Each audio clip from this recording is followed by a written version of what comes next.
Hey there, you're tuned in to MEA Worldwide. I'm your host, Elena Jordan, and today I am sitting down with Stephen G Norfleet from Watchmen. Wow. Yes. Wow, this series has just blown away all expectations. Were you surprised by how much love this series has been getting, especially with some of the early announcement backlash and now how everybody is singing a different tune? I am surprised, and I think I'm surprised because I knew, Watchmen was going to be big. It's Watchmen, and the people behind it are incredible, have been doing incredible things, but the love that it's been receiving has been on another level, and it's been awesome. I just read the other day that the viewership this past weekend was a little less than the premiere.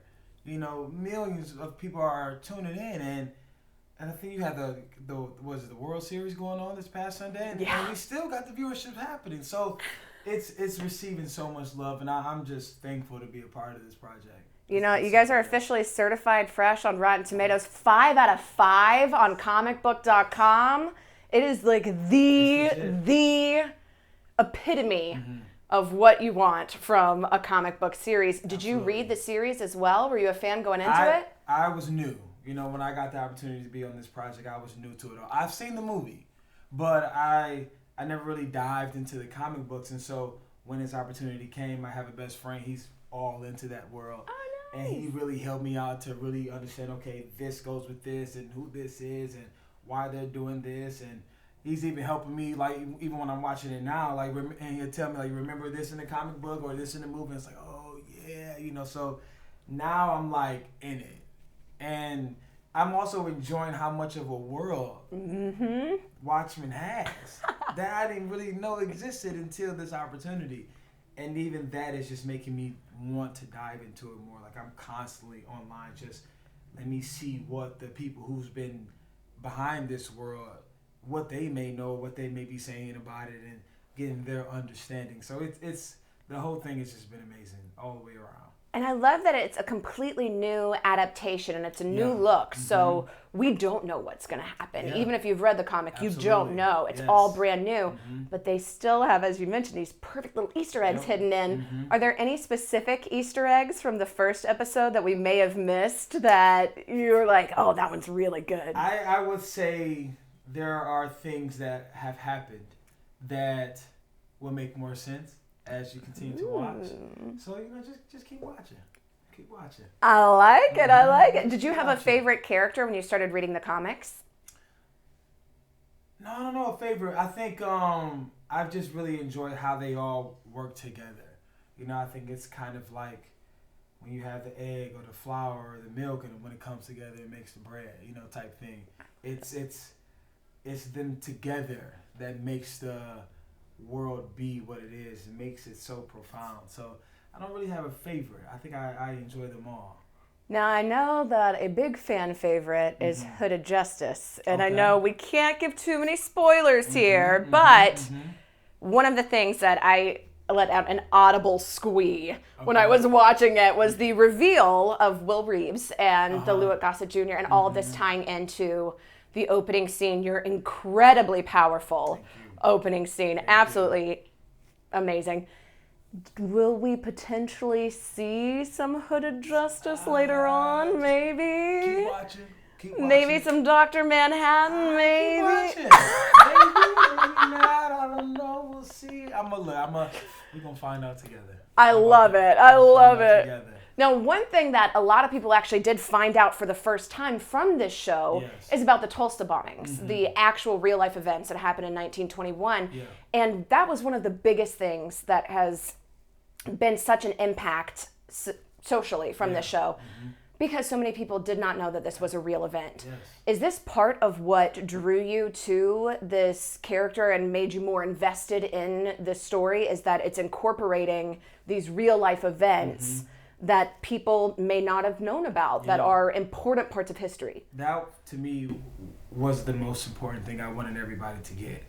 At first, when I got to audition for this role, it was just, I'm looking for an opportunity, on a job. But finding out what it was and what it is, just took it to another level. And I can even say for myself, that was something I didn't even know. And going into it, you also see in episode 2 when we deal with World War One and seeing the African American men that no one also knows that they were there fighting for this nation that didn't even love them, that didn't show them love. I got the opportunity to show the world our history that they probably had no idea happened. And for whatever reason, our school books doesn't have this information and our teachers aren't telling us.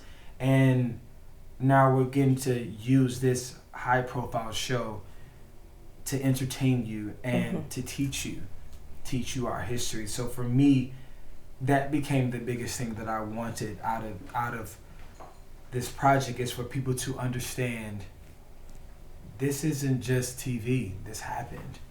And we need to know that because our history is so important.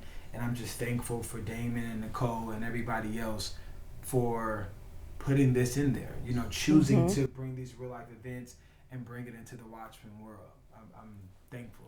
And you mentioned we've seen a couple so far. Is this going to be a theme that we may see throughout the series? Some real historical events that may not have the light shown on them that they should? That's something we're going to keep tuning in and we're going to find out. But from the 2 episodes, we see this pattern.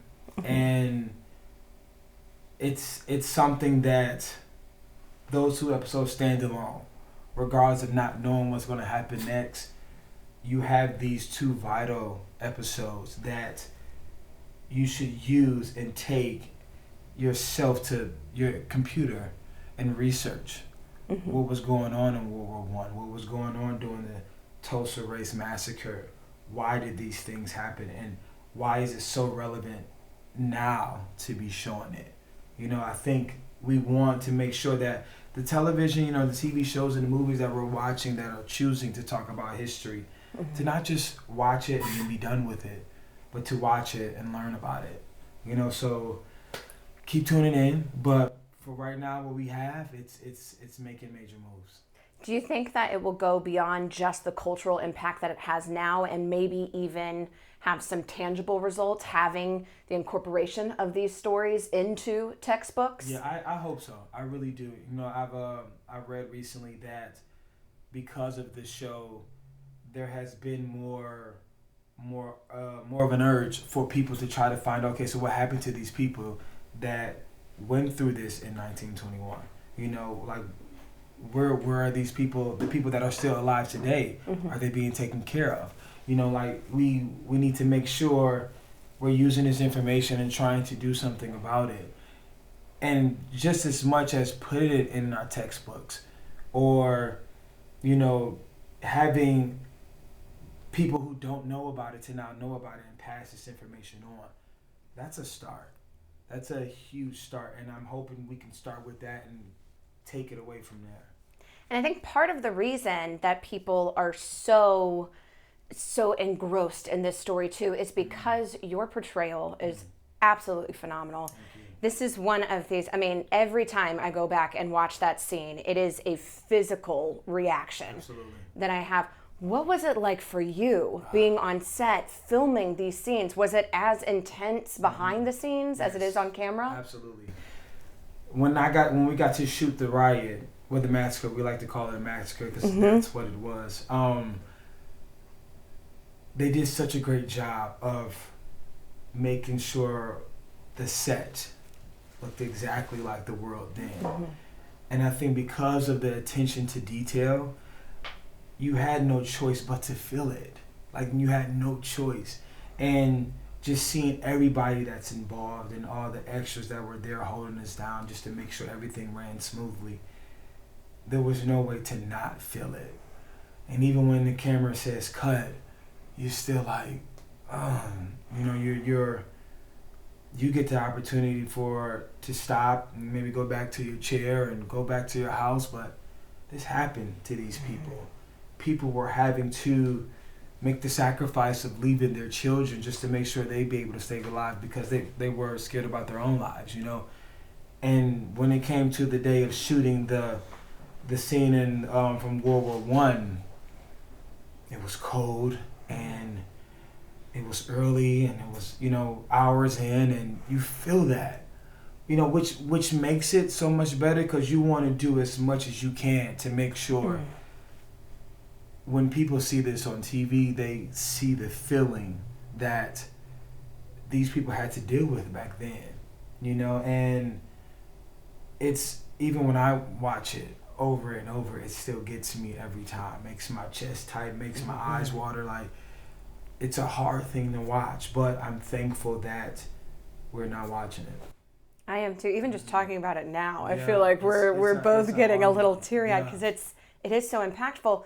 How do you, as an actor, kind of let that go at the end of the day? What do you do? What is your process to say, okay, yes, I've put in my time, I've created this very painful but very impactful work.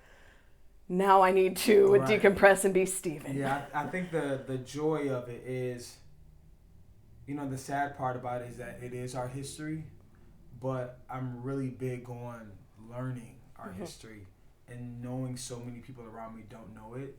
So the joy that makes me kind of woosah at the end of the day is this is getting out there. Like, we shot this and the world is going to see this, and so many people are going to find this information out for the first time. And that makes me happy. And because you don't really know how to make a change unless you know something needs to change and why it needs to change. And, and our history is the why of it all. And so it kind of just helps me to know, Steven, you are a part of helping people find this information out for the first time. And that alone is a blessing. That alone makes my heart smile and kind of puts me at ease. And just knowing how far we've come, knowing we got so far to go still, but knowing how far we've come, that also just kind of helps me decompress at the end of the night. This is just an absolutely amazing show. You mentioned too working with Damon Lindelof. Were you a fan of his before the show? Oh, I mean, I've known of him. You have the Leftovers as well. Yes. The man's great, and getting the opportunity to work with him and seeing how hands-on he is with everything, and just seeing how he's been dealing with the fans, leading up to the premiere, I think is awesome. And I think he's been very sensitive to, the comic book and the diehard fans with the comic book, and wanting people to understand that this is his own thing, but I do care about what you guys think. I respect that a lot. I respect that, he had a dream that he wanted to make come true, but he's also thinking about everybody else too at the same time. So I think Damon is awesome. Damon, I appreciate you for having me a part of this project. It's been an awesome roller coaster. So speaking a little bit about Damon as well, he has said that he was not looking to make a second season. He was looking to make this a self-contained season. Do you have any thoughts? Because he's also said that maybe if HBO was to move forward, he would let the reins be handed off to someone else. What are your thoughts on that? And just talking about the first 2 episodes, he clearly has a mission, and you see that his motive is to reach the people and to get this information out that's not out there for whatever reason why it's not. And you see that, he could have chosen to bring so many other elements into his storytelling of Watchmen, but he chose to bring in the massacres and the information that is left out of our schools and our teachers when it's dealing with African American people. So he clearly has a motive with this series. And so if this is what he wanted to do and wanted the world to see, I can totally understand, and his message is definitely being portrayed very well. I'm not sure what other things he may have going on around it, or where else he may want to go, or why he may not want to go any further.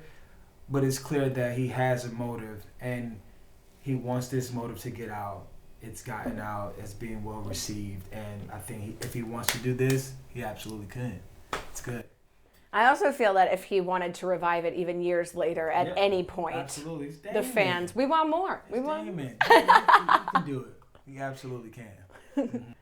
And it just keeps getting better and better. I thought, no way could it be better after the first episode, and now I just have to block out that time every Sunday. I'm like, it's my Watchmen time. I got to set your watch. Everybody, we need to block life out and be tuned in.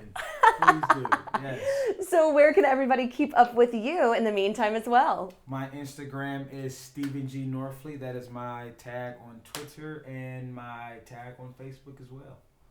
And you can tune in here to MEA Worldwide for more celebrity interviews. Until next time, I'm Elena Jordan. Have a good day.